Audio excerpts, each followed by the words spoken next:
말씀인데요. 누가복음 19장 1절부터 10절 말씀인데요. 너무 시간이 많이 가서 여러분들 잘 아는 말씀이기에 제가 간단히 기도하고 말씀 나누도록 하겠습니다. 하나님, 참으로 우리에게 귀한 말씀의 선포에 또 복음의 선포에 기회를 주셔서 지난 6월에 우리 모든 성도들의 후원과 기도를 통하여 우리 9명의 단기 선교팀이 단기 선교를 잘 다녀올 수 있게 하여 주시니 감사를 드립니다. 하나님, 우리가 그곳에 뿌려놓은 씨앗들이 하나님께서 함께 하심으로 또 많은 사람들을 통해서 자라고 열매 맺도록 도와주시옵소서. 하나님, 이 시간 우리가 함께 말씀을 나누기를 원합니다. 주님께서 우리에게 은혜를 더하여 주시기를 간절히 원하오며 이 모든 말씀 예수님의 이름으로 기도드리옵나이다. 여러분, 어떻게 동영상을 보시고 또 간증을 들으시면서 어떤 마음이 드셨습니까? 내년에는 나도 꼭 가야겠다. 이런 마음이 드신 거 맞죠? 우리 장로님만 하시는데, 올해는 제가 와서 처음이다 보니까 저희가 다 간증을 했지만, 보통 이렇게 다 간증하지는 않습니다. 그러니까, 여러분, 혹시 간증을 못해서 못 가신다라고 생각하지 마시고, 여러분, 지금부터 잘 준비하셔서 내년에는 저희가 함께 했으면 좋겠습니다. 여러분, 오늘 간증을 들으시면서 어떤 말들이 많이 들리시던가요? 보통, 은혜로운 이야기보다 앞부분을 보시면 큰 기대감이 없었다. 별 생각이 없었다. 하고 우리 어떤 집사님은 그냥 빨리 헤쳐와야 되는 의무감으로 갔다 왔다. 어떤 이런 말들을 우리는 하게 됩니다. 여전히 우리도 그런 생각들이었죠. 훈련이 부족했고요. 준비도 부족했고, 또 언어의 장벽도 있었고, 또 그들이 우리를 바라보는 시선은 어떨까? 우리는 그들을 어떻게 바라보고 어떻게 이해할까? 이런 많은 생각들이 있었습니다. 뿐만 아니라 아까 말씀하셨지만 한 번의 그 의술로 정말 그들이 병이 나을까? 우리가 언어도 통하지 않는데 우리가 말을 한다 그래서 그들에게 정말 복음의 씨앗이 뿌려질 수 있을까? 대체 우리가 할 수 있는 일들이 무엇이 있을까? 이런 어떤 기대감이 좀 떨어진 부정적인 생각들을 우리가 하고 떠났지만 하나님께서는 분명히 우리의 모든 생각들을, 방법들을 다 바꾸어 놓으셨습니다. 여러분, 참 이상하죠? 우리가 삶에서 쉽게 볼 수 없고 들을 수 없고 경험할 수 없는 일들이 이상하게도 선교지에서는 많이 일어납니다. 왜 그럴까? 오늘 본문에 힌트가 있죠. 10절의 말씀을 보시면 인자가 온 것은 잃어버린 줄 찾아 구원하려 함이니라. 예수님께서 이 땅에 오셔서 공생애기 동안 하셨던 수많은 기적들, 제자들을 파송하시고 70인들을 보내서 말씀을 하라고 했을 때 그들을 통해서 베풀어졌던 기적들, 이 많은 기적들은 왜 베풀어진 것일까? 그저 예수님께서 제자들이 나에게 이런 능력이 있다는 것을 나타내길 원하셨던 것일까? 결코 그렇지 않죠. 바로 잃어버린 자를 찾기 위함이었습니다. 하나님께서 불순종하여 하나님을 떠난 인간들을 구원하시기 위해 또한 예수 그리스도가 오직 유일한 구세주가 되실 수 있다는 사실을 알려주기 위해 이러한 수많은 기적들이 베풀어진 것입니다. 마찬가지로 왜 선교지에서 우리가 상상할 수 없는 일들이 벌어지는 것일까? 그것 또한 똑같은 이유입니다. 오직 예수 그리스도만이 살아계신 하나님의 아들이시고 우리를 구원하신 구세주라는 사실이 알려지게끔 하기 위하여 우리가 능력이 있어서 기적을 베푸는 것이 아니라 하나님께서 우리를 통해서 하나님의 놀라운 기적이 그 땅 가운데 선포되어진 것입니다. 물론 우리에게 많은 은사가 있으면 좋습니다. 병을 고치는 은사가 있으면 좋고요. 머리를 자르는 특별한 기술이 있으면 좋습니다. 뿐만 아니라 나에게 다른 어떤 그런 가르치는 은사가 됐든 수많은 은사가 있으면 좋겠지만, 그러나 그럼에도 불구하고 우리가 은사가 없다고 해서 하나님의 일을 할 수 없는 것인가? 은사가 과연 우리가 가장 먼저 갖춰야 될 모습인가? 라는 질문을 던졌을 때 우리는 당연히 아니라고 우리는 대답을 해야만 합니다. 그렇다면 우리에게 필요한 것이 무엇일까요? 우리가 은사를 찾기 전에 내가 복음을 전하기 위해 가장 나에게 필요한 것이 무엇인가? 그것은 우리가 예수 그리스도를 영접하는 것입니다. 이런 말씀을 하면 또 당연히 이렇게 질문하실 거죠. 목사님, 무슨 그런 당연한 말씀을 하십니까? 우리는 이미 다 그렇게 믿어서 앉아있는 자들인데 왜 우리에게 그런 말씀을 하십니까? 라고 질문하실지도 모르겠습니다. 하지만 그럼에도 불구하고 여전히 중요한 것은 우리가 예수 그리스도를 나의 구세주로, 하나님의 아들로 고백해야 하는 것입니다. 여러분, 왜 이 고백이 중요할까요? 우리가 이 고백을 함을 통해서 내가 예수 그리스도가 나의 구세주라고 하는 그 고백을 통해서 예수님과 나의 관계가 비로소 올바르게 세워지기 때문입니다. 여러분, 앞에서 왜 단기 선교팀들이 왜 실망을 하고 왜 기대감이 없었을까? 그것은 내가 예수님을 알지만 그 예수님이 나와 인격적인 관계, 제대로 된 관계가 형성되지 못했거나 아니면 누리고 살지 못했기 때문입니다. 여러분, 예수님을 구주로 고백한다는 이야기가 무슨 의미입니까? 하나님이 나의 아버지고 나는 하나님의 자녀. 예수님은 나의 구주, 주인이시고 나는 예수님의 종이라고 하는 관계입니다. 물론 주종의 관계이기 때문에 우리는 예수님께서 말씀하시는 것을 마땅히 순종해야 하죠. 하지만 그 순종이 어떤 순종인가? 맹목적인 순종이 아니라 인격적인 순종이 되어야만 하는 것입니다. 내가 예수님을 구세주로 고백한다는 것은 그저 마치 무슨 연부를 외우거나 무언가를 읊조리며 그냥 내가 외우는 것처럼 보여지는 것이 아니라 인격적인 만남을 해야 하듯이 우리가 역시 예수님 말씀에 순종하는 것 또한 우리가 이해되어지고 그것이 나에게 대한 축복인 것을 내가 깨닫고 그 모습을 통해서 인격적인 순종이 이루어져야만 하는 것입니다. 두 번째는 또한 하나님의 주인 대신, 우리의 주인 대신 주님의 능력을 우리가 온전히 인정해야 합니다. 우리는 분명히 이런 일들이 일어날까? 이게 과연 가능할까? 이런 생각을 할 수밖에 없습니다. 내가 인간이기 때문에, 우리는 인간의 부족함을 알기 때문에, 우리의 연약함을 알기 때문에 내가 이것을 해서 과연 변화시킬 수 있을까? 선교지만이 아니죠. 우리가 이 교회를 과연 우리가 변화시킬 수 있을까? 나로 인해서 내가 내 가정을 변화시킬 수 있을까? 나로 인해 내 아내, 내 남편을 변화시킬 수 있을까? 분명히 우리의 상식으로는 우리는 그러한 생각에서 절대로 벗어날 수가 없습니다. 하지만 우리가 하나님의 능력을 믿을 때, 예수님의 능력을 믿을 때 우리는 비로소 그것이 가능하다라는 이야기입니다. 여러분, 70인들이 예수님께서 70인을 전도대를 보내고 나서 돌아와서 어떤 이야기를 하죠? 주여, 주의 이름이면 귀신들도 우리에게 항복하더이다.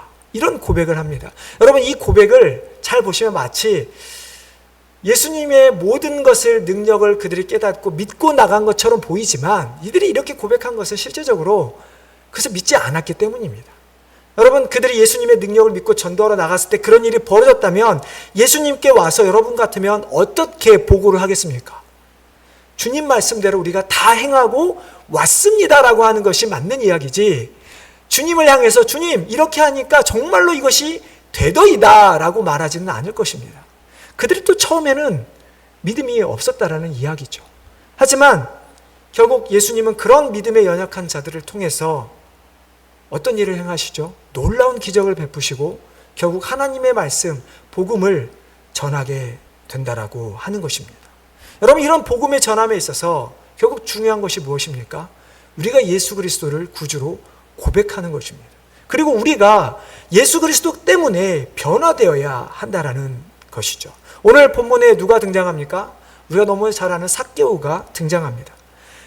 당시 세리들은 유대인들에게 있어서 배신자 취급을 당했던 사람들입니다. 하지만 로마 정부의 힘을 얻어서 등에 업고 엄청난 권력을 누렸던 사람들이었습니다. 그런 자들의 두목이었던 삭개오였으니 얼마나 권세를 가지고 있었겠습니까? 오늘 본문을 기록한 의사였던 누가, 의사도 당시에 그래도 그 당시에도 또 돈을 벌었던 자들입니다. 그럼에도 불구하고 그가 어떤 표현을 씁니까? 삭개오는 부자였다라고 기록을 합니다. 그만큼 삭개오는 당시에 남부럽지 않을 만한 권력과 재물을 가지고 있었던 사람이었죠. 하지만 그 사람은 어떤 취급을 받습니까? 사람들을 통해서 죄인 취급을 받습니다.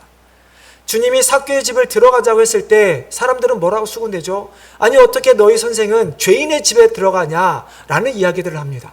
근데 여러분, 이 말이 단순히 삭개오에게만 한 이야기였을까요? 삭개오만이 아니라 예수님에게도 한 이야기였습니다. 삭개오, 너는 죄인이야.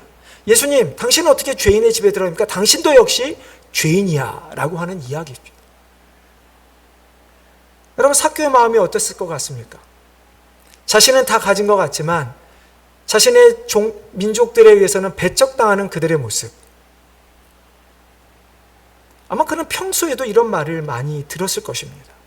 근데 하필 그 이야기를 그 당시에 그래도 유명했다라고 하는 예수님, 정말 선생 중에 선생했던 예수님 앞에서 사람들이 그 이야기를 했을 때 삭개오의 마음은 어땠을까? 얼마나 화가 나고 얼마나 창피했을까? 아마 그는 괜히 왔을 거라는 생각도 들었을 것입니다. 차라리 예수님이 안 보였을 때 돌무화나무로 올라갈 것이 아니라 그냥 돌아갔을 걸, 내가 왜 굳이 거기까지 올라가서 예수님을 보려고 했을까? 하지만 예수님께서 삭개오에게 내가 내 집에 머물러야겠다라는 그 한마디에 삭개오는 변하게 됩니다. 물론 우리가 많은 상상을 할 수 있죠. 정말 그 짧은 예수님께서 내 집에 머물러야겠다는 그 사이에 삭개오는 어떤 생각을 했을까? 왜 나를 부르시지? 사람들은 나를 죄인이라는데 왜 창피하게 나를 또 부르시지? 예수님이 우리 집에 들어오겠다는데 나는 어떻게 해야 되지? 이 많은 시간 가운데 삭개오는 생각을 하게 되고 그 짧은 시간에 삭개오는 변하게 됩니다. 그리고 그의 변화는 어떻습니까? 자신이 가장 최고라고 여겼던, 모든 것을 할 수 있다라고 생각했던, 자신이 움켜쥐었던 돈을 내려놓게 됩니다. 오늘 본문에 보면 삭개오가 무슨 죄를 지었는지 전혀 알 수가 없습니다. 하지만 그가 고백하기를 내가 이걸 팔아서 이제는 가난한 자들에게 나누어 주겠습니다. 그리고 내가 혹시 남을 속여서 빼앗은 것이 있다면, 지금 삭개오 머릿속에는 없는 거죠. 가정문입니다. 내가 그런 적이 있다면 주님, 내가 그들을 향해 4배로 갚겠습니다. 여러분, 삭개오의 이 모습은 단순히 자신이 가지고 있었던 돈에 대한 포기일 뿐만 아니라 자신이 지었던 죄에 대한 고백을 하고 있는 것입니다. 여러분, 예수님을 영접했을 때 여러분 얼마만큼의 여러분 죄를 고백했습니까? 여러분, 우리가 보기에 삭개오는 단순히 돈을 포기한 것처럼 보이지만 실제로 삭개오는 자신의 모든 것을 포기한 것입니다. 여러분에게 있어서 가장 중요한 것 무엇입니까? 여러분은 정말 주님을 위해 내가 예수님을 영접한다고 했을 때, 내가 예수님을 주인이라고 고백했을 때 여러분은 무엇을 포기하셨습니까? 예수님 눈에 삭개오는 자신이 죄임을 인정하고 자신의 모든 것을 내려놓고 이제 내가 주님을 따르겠습니다라고 하는 그 모습이 보였던 것이고, 그래서 예수님은 뭐라고 하십니까? 이 집에 구원이 임하였다. 이 사람도 아브라함의 후손이다. 즉 단순히 유대인이 아니라 하나님께서 택하신 하나님의 자녀다라고 하는 선언을 해 주신 것이죠. 여러분이 예수님을 영접했을 때 여러분도 이런 예수님의 음성을 들으셨습니까? 아, 그래, 너는 이제 나의 자녀야. 내가 이제 너를 통해서 하나님의 구원을 이룰 거야 라고 하는 음성을 여러분은 들으셨습니까? 우리는 예수님을 개인적으로 고백해야 합니다. 그냥 옆 사람이 잘 믿는 것 같아서, 함께 예배 드리는 것 같아서, 그냥 왠지 나도 모르게, 오늘 찬양도 너무 여러분 은혜스러웠죠? 찬양 가운데 같이 하다 보니까 그냥 내가 믿는 것처럼 느껴질지는 모르겠지만 그것은 믿는 것이 아니라 내가 정말로 예수님을 나의 입술에 고백을 해야만 하는 것입니다. 내가 주님 앞에 삭개오처럼 주님, 내가 죄인이었습니다. 내가 죄를 지었다면 하나님 용서해 주십시오. 내가 가장 최고였던 이것을 주님께 드립니다. 더 이상 이것이 나의 최고가 아니라 주님이 나의 최고가 되어 주십시오 라고 하는 고백을 해야만 하는 것이죠. 여러분, 그렇게 내가 주님께 고백할 때 우리는 비로소 복음을 전할 수 있는 자들이 되는 것입니다. 여러분, 오늘 단기 선교 우리 간증을 했던 팀원들의 이야기가 무엇이었습니까? 나는 앞에서는 그랬는데 결국 하나님의 은혜로 하나님께서 이런 역사를 이루어 주셨습니다 라는 고백입니다. 나는 한 것이 없는데, 나는 할 수 있는 능력이 없는데 그저 많은 생각을 가지고 그냥 가기만 했는데도 불구하고 하나님은 나의 그 작은 순종을 통해서 이런 놀라운 일을 행하셨습니다 라고 하는 고백인 것이죠. 저는 우리 모든 교회 성도 이와 같이 되기를 바랍니다. 삭개오처럼 우리의 주님께서 찾아왔을 때 그 주님을 정말로 구세주로, 우리의 주인으로 영접하시기를 바랍니다. 그리고 삭개오처럼 혹은 우리 단계성의 단전 팀원들처럼 작게나마 나의 삶에 변화가 있기를 바랍니다. 그리고 그 변화를 통해서 다른 누군가에게 나에게 일어난 작은 그 돌이 던져진 그 작은 돌이 큰 파문을 일으키시듯이 나에게 일어났던 그 작은 하나님의 은혜의 고백을 누군가가 했을 때 그 삶에는 언젠가 큰 파문이 일어나게 될 것이죠. 나의 가진 것으로 나의 능력으로 복음을 전하는 것이 아니라 삭개오처럼 오늘 간증했던 사람들처럼 나의 연약함, 나의 부족함이지만 그럼에도 불구하고 우리를 통해서 역사하시는 그 하나님의 은혜에 우리가 동참하게 되기를 바랍니다. 이로써 우리 모두가 정말 주님께서 이 땅에 온 이유가 잃어버린 자를 찾기 위해서 오셨던 것처럼 우리가 이 땅에 예수 그리스도를 믿어서 남겨진 이유가 여전히 잃어버린 자들을 찾으시는 하나님의 그 마음을 품고 우리가 세상을 향해 나아가는 귀한 성도님 되시기를 주님의 이름으로 축원합니다.